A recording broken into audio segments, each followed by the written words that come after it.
Welcome to the Infinite Wealth Podcast. I'm Cameron Christensen, along with our co-host Anthony Faso, and we just had the distinguished guest, the director of the Nelson Nash Institute, Mr. David Stearns, and the son-in-law of Nelson Nash himself. What an honor it was. Anthony, what's the takeaway you had?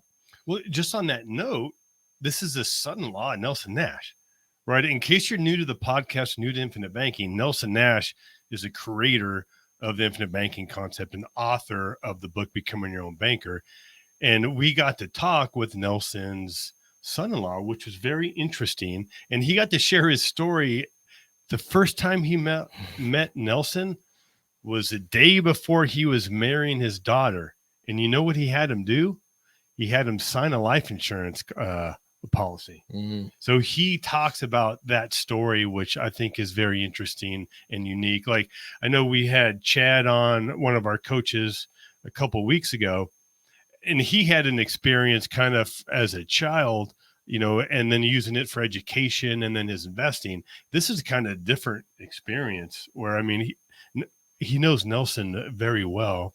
So we talked about that. And what I also like that we did talk a little bit about case design. You know, there's a lot of this talk about how much base and how much PUAs you should have. So we had the input from David, and I did ask him how many of Nelson had about 40 policies that he owned.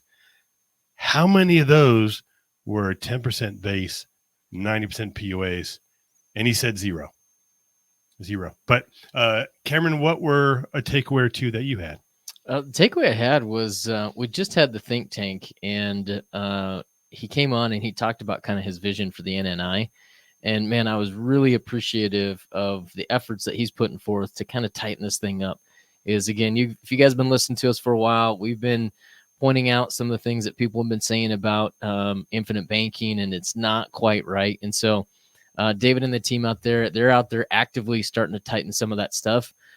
They've copyrighted, they've trademarked a lot of this. And so now they're actually going to go out there and execute and take action. So really excited about that. The other piece that he talked about was getting certified and the importance of having a mentor.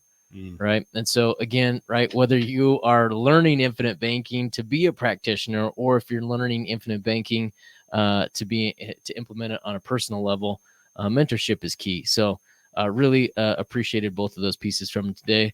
Hope you guys enjoy this episode. But again, David's been director of the Nelson Nash Institute since the formation of the Institute back in 2013.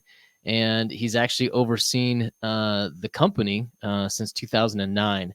And so David retired from the U.S. Army as a lieutenant colonel, served 27 years in the Army, first as a field artillery officer, then as an Army aviator. And since then, he has been overseeing the Nelson Nash Institute. So appreciate him coming on. Enjoy the episode. Take care. If you're an investor or want to be an investor and you're looking to create passive income that exceeds your monthly expenses, then this is the podcast for you. Here on the Infinite Wealth Podcast, we combine the philosophies of Robert Kiyosaki's Rich Dad, Poor Dad, along with Nelson Nash's infinite banking concept. Welcome to the Infinite Wealth Podcast. I'm Cameron Christensen, along with our co-host, Anthony Faso. And today I am as excited as ever been because we do have an honored guest here today. We've got the director of the Nelson Nash Institute and son-in-law of Nelson Nash, David Stearns. David, welcome. Well, thank you. It's great to be here with you two guys. Good seeing you again. It's been, I guess, less than a month since we hung out together in Las Vegas. We did. We got to hang out for the annual think tank, and we're going to get to that. But before we do, David, if you could just tell our listeners a little bit about yourself, if you don't mind. Okay, great. I'd love to. Hopefully, I'll be succinct here because I know we only have 20 to 30 minutes to talk about IBC and the NNI. But I'm like you said, the son-in-law of the late great Nelson Nash. I married his lovely daughter back in 1979, and that's when I obviously met Nelson. Okay, and those are days. Cameron was born, right? I was born in 1980. There you go. There you go. So I guess my kids are born, you are, whatever. No, but so I knew Nelson way back when, before infinite banking was ever even dreamed of. And as we talk today, I can make little comments about how the thing came about from my perspective and how Kim and I were involved in it. I like to tell people that we were his guinea pigs. Okay. Mm. He actually used Becoming Your Own Banker on us before he wrote the book. And then we kind of were some of the test cases for the generational wealth chapter in the book. And again, I'll peel back that onion later on as we get into this thing. So, but yeah, no Nelson. We live in Birmingham now. We moved here in 2000, and that's where Nelson lived since 1963. Lived 2 miles down from his house, so he and I spent a lot of time together. I mean, a lot, especially in the last, 14 years when we worked closely together. So, anyway, how's that for an intro? Well, what did you do before? Like, Oh. and what's your role now? What I did before was I spent 27 years in the United States Army. Is what I did before. I was a lieutenant colonel in the Army. I retired in 2004. I was an aviation branched Army aviator. Before that, I was in field artillery. And so Nelson and I had another, affinity together. He was a fixed wing Army aviator, and I was rotary wing. So we used to go back and forth and badger each other about that. Yeah, that's a huge difference. Okay, fixed wing versus rotary wing. Okay, one is obviously better than the other one. So Of course. Yeah. So we moved to Birmingham in 2000. Got stationed here. There, I was working with a reserve component, and retired here. The intent was to retire in Birmingham, but this is before BYOB popped up in 2000. And so I just transitioned. One day I took the uniform off and started working with Nelson full time.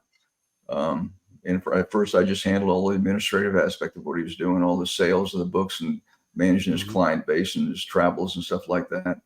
And gradually, I took over the ownership of the copyrights and the trademarks and the organization, and I was paying him royalties. And then all he did was talk. When I say talk, he did tons of seminars, right? Yeah. And Nelson's greatest joy was to meet new people, to travel to meet new people, and tell them about IBC and just share with them. Okay, you guys know that he was a solid Christian, and he loved to share that also, share the good news with people. And so I tried to take the burden of everything off him, so he had the ability and the time and the energy to do that. So. And you've been leading up the Nelson Nash Institute since its formation in 2013. Is that right? Well, correct. The three of us formed it, or four of us, Nelson and I, and then Carlos Laura and Robert Murphy, Dr. Robert Murphy. The four of us put together the IBC practitioner training program for licensed insurance agents and also CPAs, Anthony. Is aimed towards you too. And so we put together this training program because the insurance industry back in 2012 was still concerned about all the mavericks out there doing infinite banking. And so three companies said, listen, we really want to embrace what you're doing at the corporate level, but we want a standardized training program that's sanctioned by Nelson Nash, so we know everybody's doing it the way he wants them to do it. And so Nelson and I and Carlos and Robert Murphy got together, put together a joint venture, and that included the course and the membership. Okay, for those individuals that pass the course, they have an annual membership as IBC practitioners. And then from that, we said, well, this platform needs to sit somewhere. So we put it into the Institute. We created the Nelson Nash Institute. And we named it after Nelson because the whole course is built upon Uno book, plus also built on Carlos and Laura's book, How Privatized Banking Really Works. And so we wanted to pay homage to Nelson with the course and homage to Nelson with the Institute. That's why it's the Nelson Nash Institute.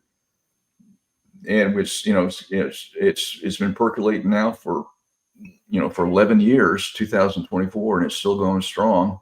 I have 3 interviews scheduled for this week for new candidates who want to become practitioners. And again, the insurance industry wanted it because they wanted something that was going to define what this looked like in the insurance industry, what infinite banking concepts looks like. Okay, what kind of platform is it built on? And when I say platform, I'm talking about an insurance contract. What does that look like? And how should it be talked about? What are the do's and don'ts about using proprietary software in public? What type of policy design leads to what type of outcome, things like that. And so when we put the course together, we did it in conjunction with 2 insurance companies. Their actuaries work with us, and their legal departments work with us, and that's how it came about. So, how many practitioners are there? Right now we have, I'd say active practitioners about 320. Okay. And we have probably active 150 students that are in some form or fashion in a mentoring phase or some sort of training phase. We initiated the mentorship program in 2015. And we did that because, hey, our course is a great course, but if you're not doing it, what does it mean, right?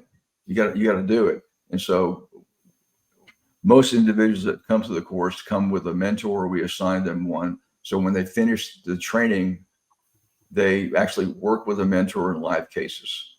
Okay. So once that mentor says, hey, this individual is grasped the fundamentals of this stuff and how they relate to the information to the public, how they, design policies that are congruent with that individual's expectations. And then that mentor tells us that individual is ready to go. And we let them join the Institute as a member. And that's when they get posted on the website for the public to use. So now, fortunately, I joined as soon as it was available. And right. At that point, in essence, I mean, it's been a long time ago, but I know that there was a test and a fee and a code of ethics. But you guys have expanded it since then. So what all is entailed? What does someone need to accomplish to become certified? Well, in fact, there's two things. Today is one way, and after April 1st, there's going to be some more things that we have to accomplish. Well, let's talk about April 1st then, since we're almost there.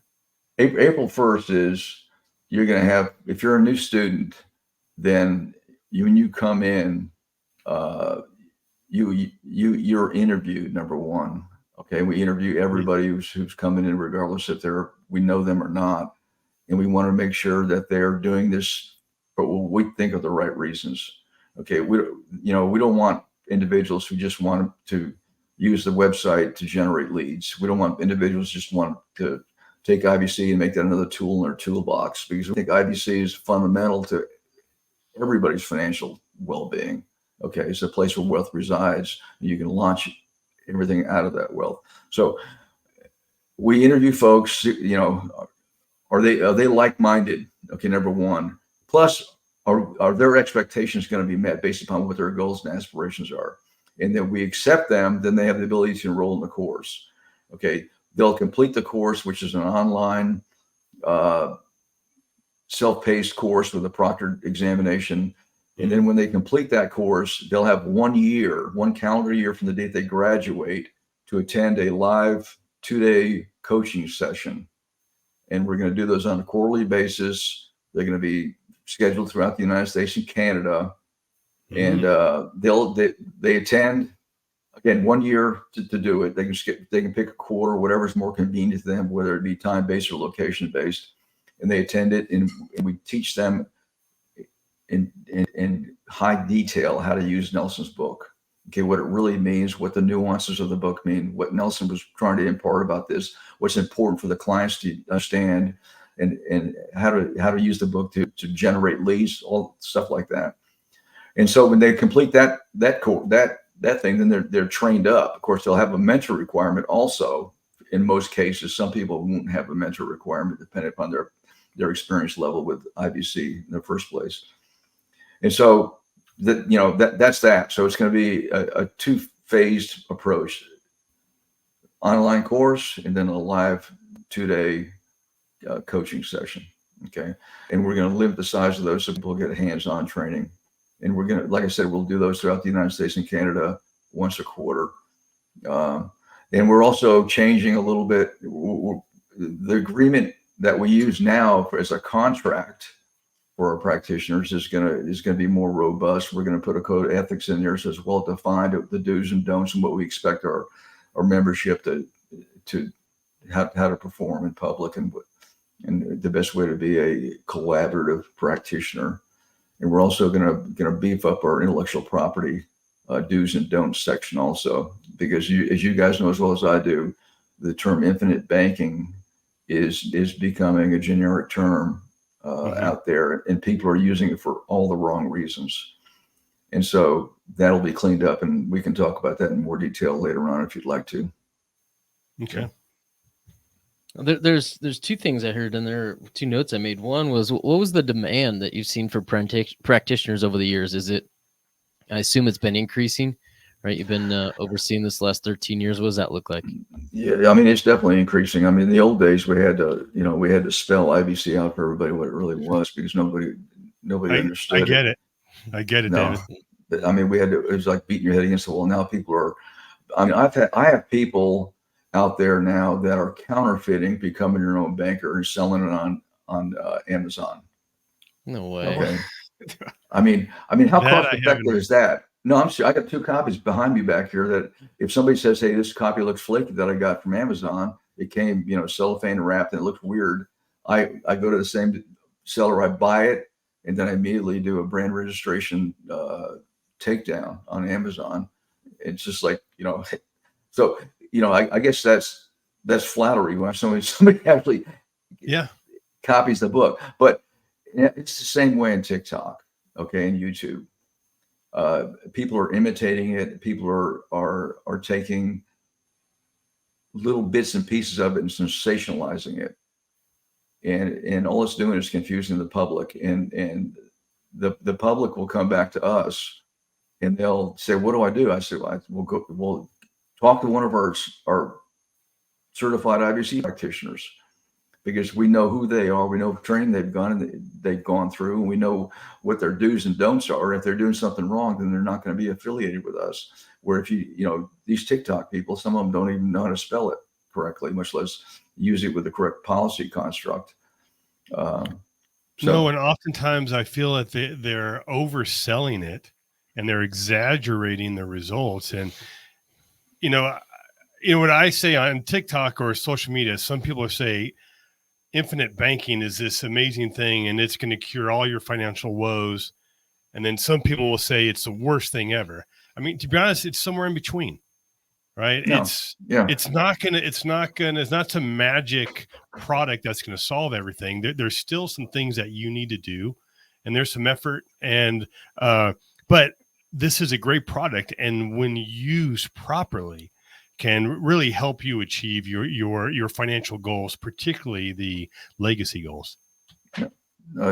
Exactly. Hey, if it sounds too good to be true, guess what? It's too good to be true, right? I mean, anything worthwhile is hard work, and it takes a long time to get it right. And everybody's pushing like, IBC. Here's my contract. I bought this. And I got $35,000 cash surrender value. See that car there? $35,000 car. And I own it now, and I don't have to worry about it, and blah, blah, blah, blah. It's like, well, tell me about how you're going to repay that loan. Yeah. Thank you. Stuff like that. But, and again, it's not about one policy. It's about fill in the blank, a system of policies. Yeah. Right. You build them. Because number one, you got more insurable interest. You're spreading the wealth out there. You can insure more than just one individual if you have the ability to. Number two is you have flexibility in loan repayments over multiple policies.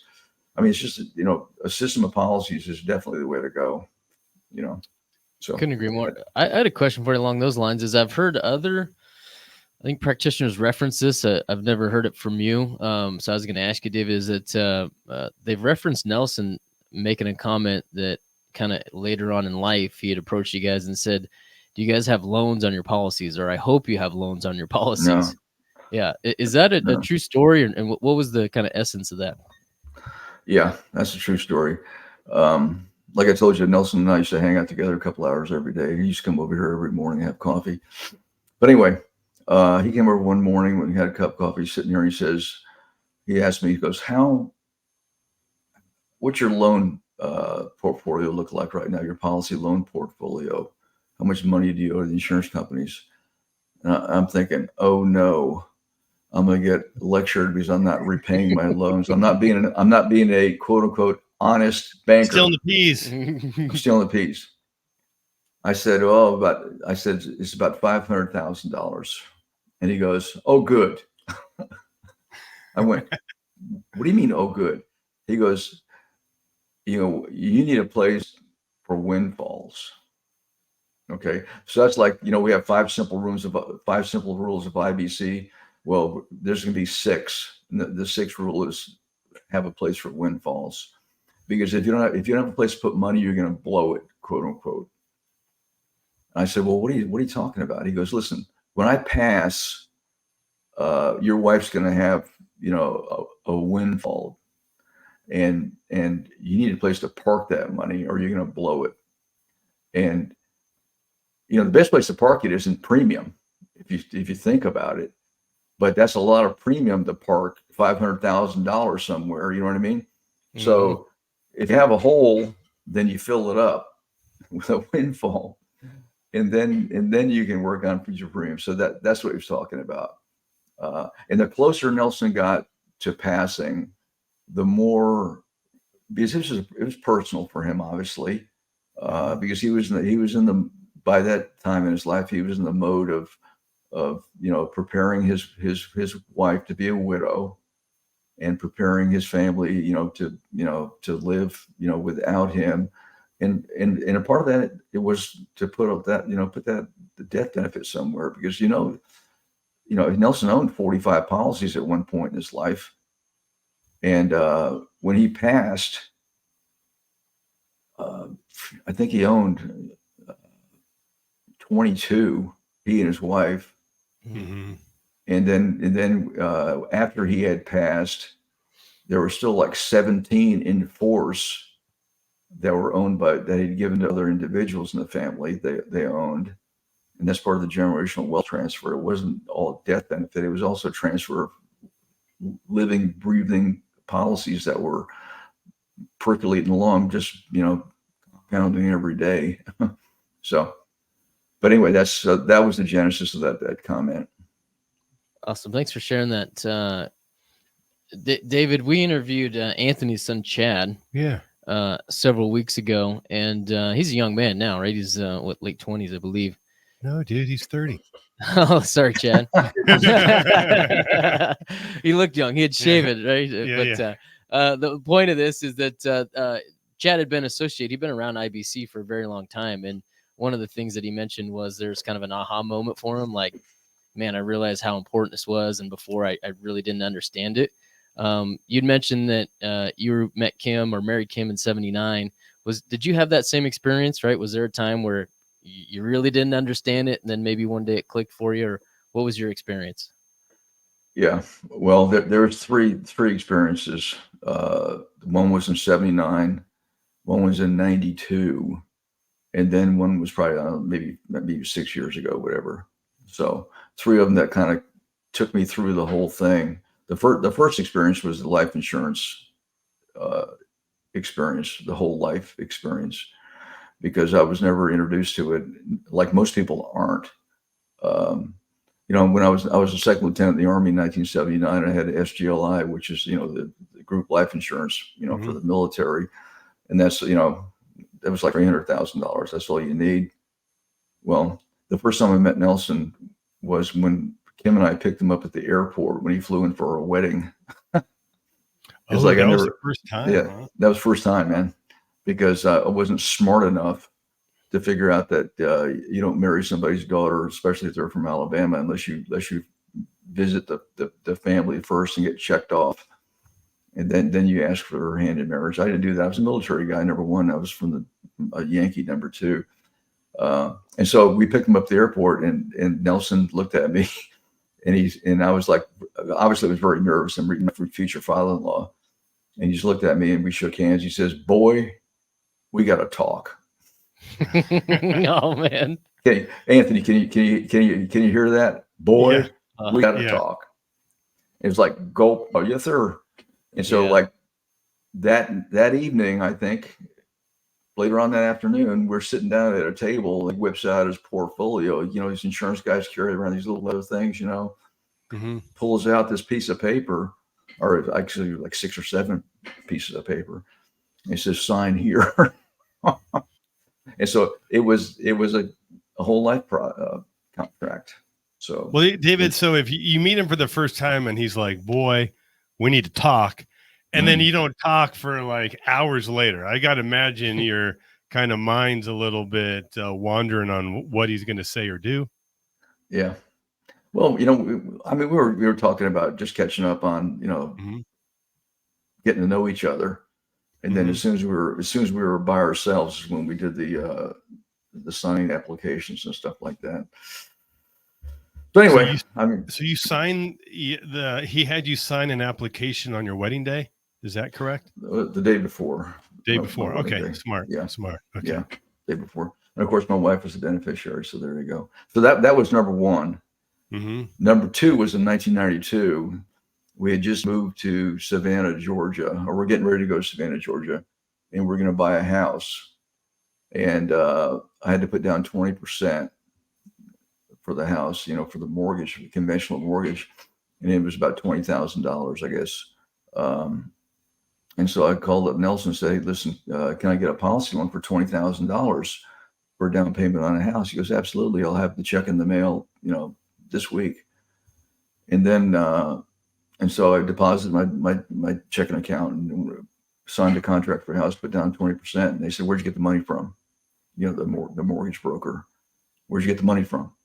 I said, I said, I didn't want to tell them where I got the money from. If I have to borrow money for 20%, are they going to think I can pay the mortgage back? Right. And so finally, Nelson said, "Don't worry about it. It's a different pot of money. Okay. Don't worry about it." And so I said, "Well, I got it from a life insurance policy loan." They said, "Oh, you should have told us that before.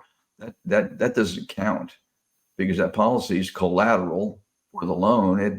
That's not a loan in conventional terms, looking at it from a real estate perspective like this." And so the light got a little bit brighter when that happened. I go, "Wait a minute, something's different here, right?" So this is different kind of money. This is hard currency. It's not fiat money. It's since the policy is collateral for this loan, and I own the policy, then it's not like they're going to repossess my house. So, wow, this is different. Okay, so the third light came on when I was preparing for one of our think tanks we did. I guess it was 2015. I don't know if you're there or not, Anthony, but I did about a 15-minute little presentation where I threw up a slide. It was a spreadsheet of all the policies that Kim and I owned. Yeah. Yeah. Okay, remember that? Mm-hmm. And I said, "Listen, we talk about IBC all the time. We talk about all these great illustrations. Okay, man, look how great this is going to look. 5 years, 10 years, 15 years, 20 years." I said, "Let me show you what it actually does look like from my perspective. And these are the policies that we own. We initiated a whole bunch of them ourselves. Some of them I received as gifts from Nelson, passing down. This is what it looked like. Here's the date when they were issued. Here's the face amount. Here's the premium. Here's the insured. Here's the owner. Here's the beneficiary. Here's the company. And oh, by the way, here's the life event that drove the policy. Either a new child was born, or I got a raise, so I could afford more premium somewhere, so I jammed a new policy, or whatever." And it was like, and then the more I looked at that and talked about it, and looked at things like how powerful the PUA was. Oh my God, when you can actually see it in relationship to the base build. The face amount is this nice number over here, nice even number usually, and then the current death benefit in most cases was twice as much, sometimes 3 times as much, right? Mm-hmm. I mean, and so that was okay. That's history. That's real. And then I'd update that every year, and it was, and so I did that for you guys so you could see it.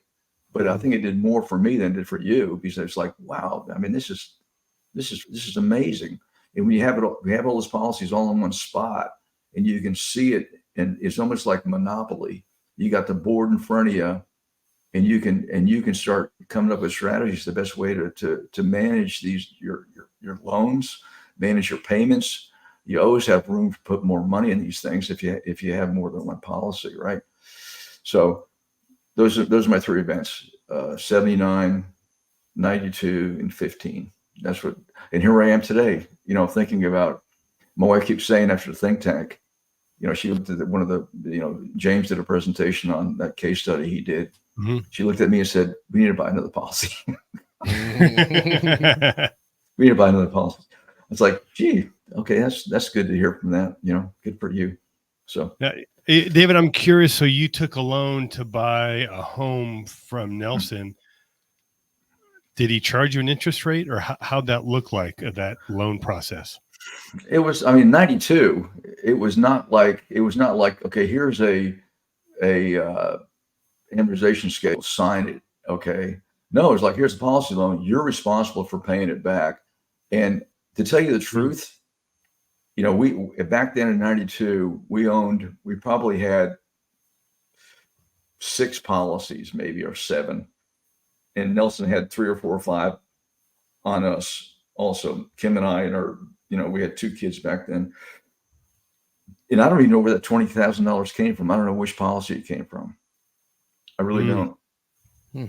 But I do know that we built in a repayment schedule. We developed it ourselves. Okay, what we could afford to pay on a monthly basis. Okay, but back in 92, it was not as formal as it is now. Now it's like amortization schedule, contract, the whole 9 yards. So if they don't pay it back, then they get their car repossessed by their mother. Yeah, Nelson, a great man. He wasn't a CPA, so that's why he didn't have maybe all of the everything documented. Nope. David, I'm curious, how can you speak on a more personal level? I know IBC has affected you in so many ways, but personally, financially, how has it affected your immediate family? It's, at first it's very painful because I was on a salary. My wife wasn't working, and so every time Nelson came over with his portfolio, here's our, like, oh no, here he comes again. He goes, you need to buy another policy, whatever. It's like, oh, I can't afford it. No. But anyway, like nowadays, the house I'm living in now, we bought it, and we tore it down and spent. This is back in 2010.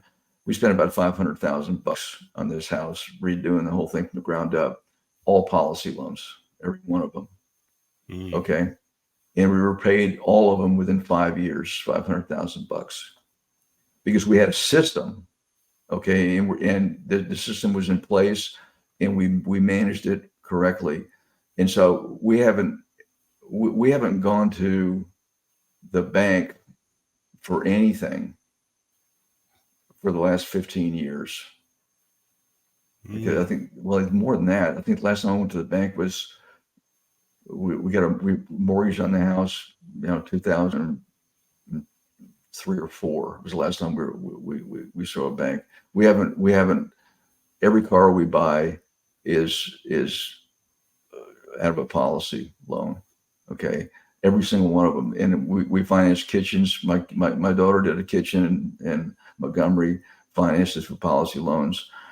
But my other daughter did all her bathrooms, all policy loans, cars and whatever, policy loans. And the kids the kids every month, man, it's automatic repayment schedule hits the bank account, ka-ding, ka-ding, ka-ding, ka-ding, ka-ding. And, just, it's like clockwork. And so there is no financial stress, okay, for us. Because it's cash flow. Okay. It's all about cash flow. And it's all positive cash flow. So, I mean, the only thing that we pay out of pocket is utilities, insurance, and just general maintenance on the properties and the vehicles and stuff like that. So, I mean, it can, I call it like lifestyle. IBC is a lifestyle, because if you get it right, and if you get it to the level where you can finance everything in your life, not just your major purchases, but everything, and then you manage that correctly, then you have peace of mind. If you have a setback, unemployment or whatever, then you step back off your loan repayments for a while until you get back on your feet again. But it's peace of mind. There's no doubt about it. So hard to put a price on that without having that stress. It is unbelievable. You can't do it overnight, obviously. I mean, some of these people, I guess they can drop these $600,000 annual premiums and whatnot, but we never could. I mean, our stuff was all small. We did what we could afford, and but it's hey,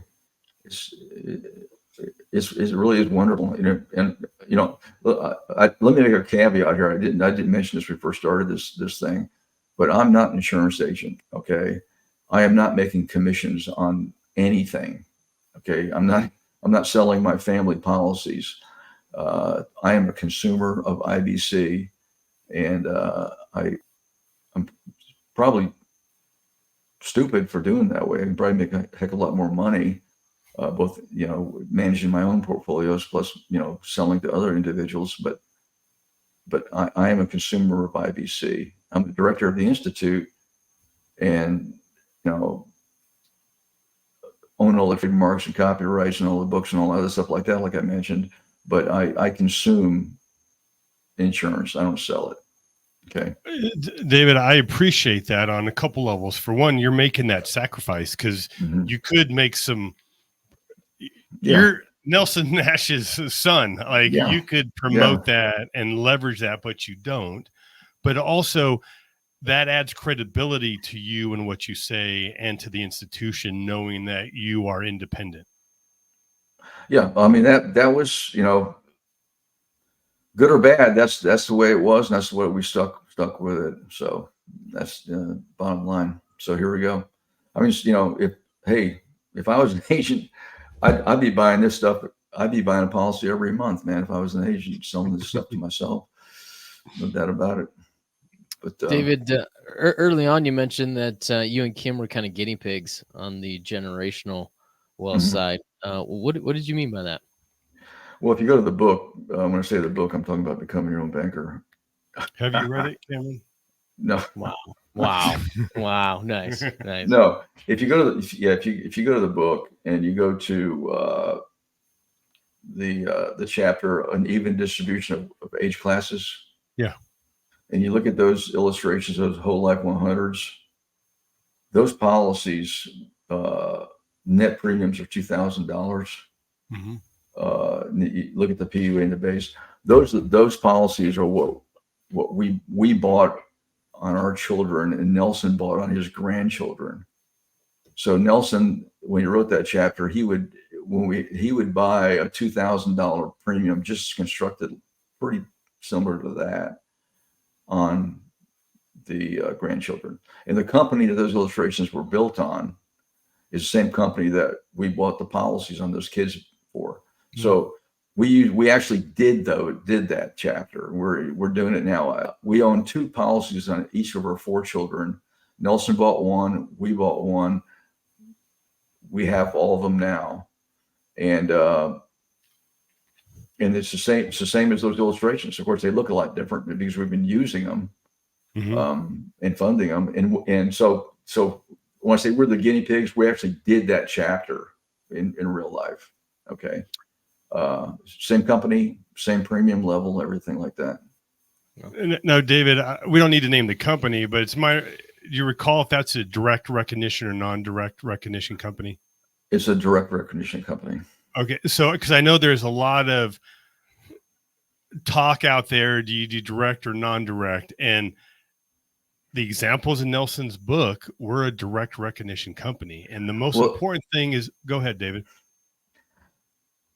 I still don't understand it, and I'll mention the company if you want me to. But they do dividends. I've been told they do dividends different than other direct companies, because we have two identical policies on my son Robert, two identical policies on my son Taylor, and whenever we did loans, we intentionally used one policy and left the other one alone. Mm-hmm. And for the most part, when I say for the most part, the cash surrender value death benefit for the policy that we actually use for loan activity is higher than the one that we didn't do it for a direct recognition company. And we didn't. It wasn't like, both. It wasn't like equipment financing where we didn't pay the PUA in policy A and we did the PUA in policy B for loan activity. No, it was like each policy was funded at $2,000 a year base in PUA, and the loan one was paid back according to the loan schedule issued by the company. Okay, it's 6.5% interest or whatever it was, and if we get more money there, we would, but typically you couldn't get any more money in it. But the policy of the loan activity is a higher cash surrender value death benefit than the one without, and it's a direct company. And David, I do know you try to be independent on, particularly on how we design these policies, but there's been a lot of talk about a split, and then this 90-10. Does the Institute have a stance on splitting? We don't want to tell everybody how to do it, because it's really, like I said earlier, built upon what the best design for that client is. Yeah. But I'll tell you right now, do you call them 90-10s or 10-90s? What do you call them? 90-10. 90-10s or whatever. Okay, good. Okay. So a 90-10 might work for somebody, okay, but why do 90-10? Just do a single premium, get it over with, okay? But I mean, a 90-10, if I'm looking for a 6-month or 1 year or 2 year cash flow and get it over with, then maybe 90-10 is a perfect vehicle for me, okay? But if I'm thinking long term, if I want to use this thing for I don't know, 10, 15, 20, 30, 40, 50 years, I don't know. And if I want to have something that I can pass to my next generation, either death benefit or actually transfer ownership of the policy, then a 90-10 ain't going to work, because the engine on these whole life policies is the base. That's the engine. That's what builds year upon year upon year upon year upon year upon year. And the PUA is, you have 90% cash surrender value year one, but in most cases, you're going to have to reduce the PUA in year 3 or 4. You got to reduce it again, year 6 or 7? I don't know. And so by the time the thing is really starting to generate and accumulate money through uninterrupted compounding, your base is going to probably be either equal to or bigger than your PUA, because you have to reduce it so much over the course of the policy. Again, that's a supposition on my part, because I'm not looking at any illustrations now, but they're stupid. And the reason they are is because the client is looking at one thing and one thing only: the bigger bang for their premium dollar in year one. Okay. And not fully understanding what's going to happen in year 7 or 10 or 15 or 20. Okay. And oh, by the way, these policies are going to be razor thin, quote unquote, which means you'll never be able to get any more in scheduled PUA in the policy. And oh, by the way, they'll probably eat up most of the insurability with a term rider on top of that. So you'll be stuck if you figure out that, okay, this is not what we want. Guess what? You got a 10-year, term or 20-year term on it or whatever. So you have no more insurability left. So you got to go find somebody else, So anyway, that's my view on 90-10s. They might be work for somebody else. Oh, by the way, another good argument against for 90-10s is it gives the the policy owner more cash surrender value because the insurance agent is making a small commission, right? Mm-hmm. I mean, come on, these people, they're working their tailbone off and they should get paid for what they're doing. And what they're doing is giving you a policy that's best for you, not, the most cash surrender value in year 1 or 2 or 3 or whatever it is. So anyway, that's my soapbox for today.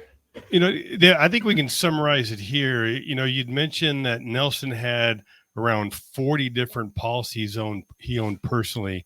Right. How many of those were designed 90-10? No, well, none of them. Okay. I mean, he had a lot of base policies that were pure base. Mm-hmm. I think most of the most aggressive policies he had were maybe 60/40s. And plus, I have 50/50s, 60/40s. I have some policies where I let the POA rider close, so now they're all base because I didn't know what I was doing in the early years. There you go. But no, 90/10s. There's only one thing worse than a 90/10, and that's an IUL. David, that might be one of the first jokes I've heard you say. Another thing people don't realize is that higher base that affects the dividends. The more base you have, the more you participate in the dividends. And right now, when we're in this low interest rate environment, those dividends are small. As we start seeing inflation rise and those dividends increasing, the higher base is going to earn more of those tax-free dividends. Right. And so some of the best policies and best companies out there are the ones with the higher guarantees, I think, because that contributes to those big dividends in the base also. So, but hey, listen, as well as I do that interest rates are going to rise, and it's not automatic with these insurance companies how that affects the dividend because they have these long-term investment portfolios. So it takes a little bit of lag there, but these policies are going to start generating larger dividends eventually, I think. So whatever, but yeah. David, we mentioned this before we started, but I noticed you proudly displaying the first 5 editions of Becoming Your Own Banker back there behind you. Hey, can you see that? Yeah, I can. Yeah, I'm jealous. Actually, I was thinking about that would look pretty cool in my office. That I would love to get my hands on those older editions. Let me do a shout out to Jason Lowe for that. Okay, he gave that to Nelson Nash, and so I made sure I curated all Nelson's stuff. All this, top of the table stuff and all this, first edition and all the draft books and all the stuff like that. So that's part of the Nelson Nash legacy that's going to go somewhere eventually. But yeah, that's edition 1, 2, 3, 4, and 5. That's pretty cool up there. Yeah, that is cool. The question I had for you in regards to that was kind of looking back, whether it's professionally or personally, is what are you most proud of? Probably